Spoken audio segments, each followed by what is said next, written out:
Good afternoon, everybody. Welcome to the Israel Brief, brought to you by Lay of the Land, hosted by me, Rolene Marks, where we take a look at your top stories making headlines every Monday to Thursday. So let's take a look at those stories dominating the headlines here in Israel, and we begin with Ukraine. And it is believed that Ukraine will make a formal request to Israel for air defense systems. Now, this is expected to take place tomorrow in a call between Foreign Minister Kuleba from Ukraine and our Prime Minister Yair Lapid, who also doubles as our Foreign Minister. Now, Israel has a very, very precarious position when it comes to the issue, the war between Russia and Ukraine. Israel has bilateral relations with both countries and has tried to steer clear as much as possible of being involved from a military perspective.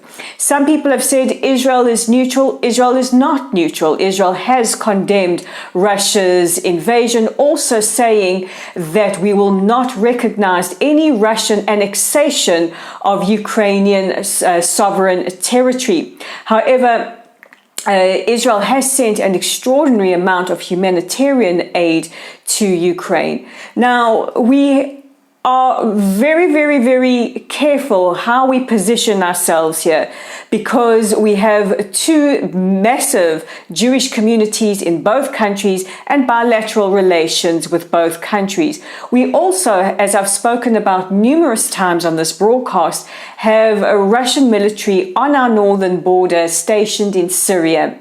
Now, when Israel attacks Iranian targets that use Syria as either a launching pad or as a conduit for smuggling weapons, we have to work in cooperation with the Russians so that we do not harm their military. However, on the last two Israeli attacks against the Iranian targets, Russia has condemned those attacks. So we have seen a little bit of tension between Russia and Israel brewing. But back to Ukraine and their request for military weapons. Ukraine's ambassador to Israel also lambasted our defense minister Benny Gantz, calling him deeply disappointing. This is with regards to a phone call between Defense Minister Gantz and the Defense Minister of Ukraine that was cancelled without explanation.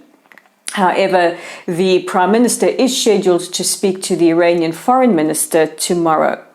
Russia's former Prime Minister has also weighed in on Ukraine's request for air defense systems, saying that if Israel provides Ukraine with any military aid, that will be the end of diplomatic relations between Israel and Russia. We also have to take into account that Russia is growing, or has ties growing closer to Iran. So Israel is operating in a very, very delicate strategic area.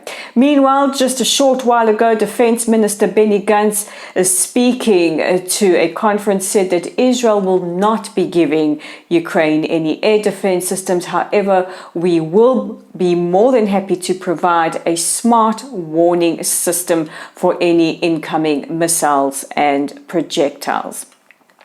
Yesterday, we brought you the story that the Australian centre-left Labour-led government has reversed the recognition of West Jerusalem as Israel's capital. Now, they did that very quietly over the weekend, and it's especially egregious because it comes at a time when Israelis, Jews around the world were celebrating Simchat Torah, the end of Sukkot, and our strong ties to Jerusalem and to the land of Israel. Now, yesterday, our foreign minister summoned the Australian ambassador to Israel for a very harsh reprimand. The ambassador's name is Paul Griffith, and Foreign Minister and Prime Minister Yair Lapid called it a wretched decision. Now, Australian politicians, various senators, have condemned the government's decision to reverse their recognition, saying that this is not the way you treat an ally, and also that it was done in a very insulting manner and without consultation with Australia's Jewish community. It must also be noted that Israel was not informed of Australia's decision to reverse their recognition, which goes against the basic rules and just basic etiquette of diplomacy. Now, Israel issued a harsh reprimand to Ambassador Griffith, making sure that our message got across to Australia loud and clear. Israel has some concerns that the centre-left Labour-led government will recognise a de facto Palestinian state and also revert to recognising Tel Aviv as a capital of Israel. And now for a story which I had to read several times because I couldn't believe it myself.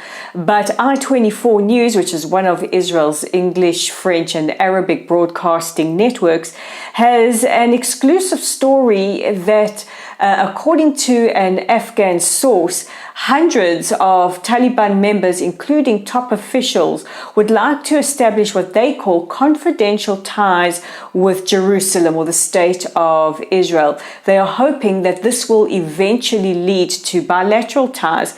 Now, this is really extraordinary given that the Taliban is a staunch Islamist-led government and basically follows some of the same ideologies from a religious point of view as organizations like Hamas, deeply rooted in religion and, not very tolerant of other political parties, of LGBTQ rights or women's rights or various other civil rights. So this is going to be a very, very interesting one to follow.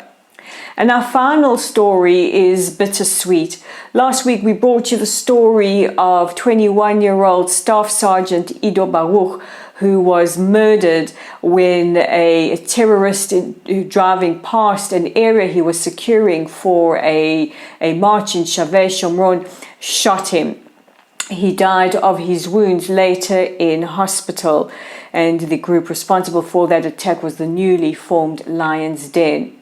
Now, according to his family, his corneas have been given or donated to two Israelis, giving them the gift of sight.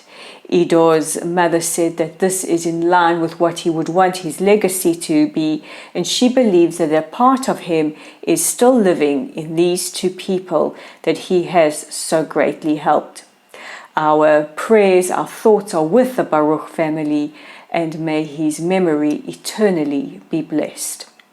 That brings us to the end of today's broadcast. Don't forget to check out our website. All our original content goes up there. We have new articles, one an open letter to Wellesley College in the United States addressing the mapping project issue, and another one from me looking at the grave situation caused by rapper and designer Kanye West, or Ye, or whatever he calls himself these days. You can also find it all on our Facebook page at Luttel's site.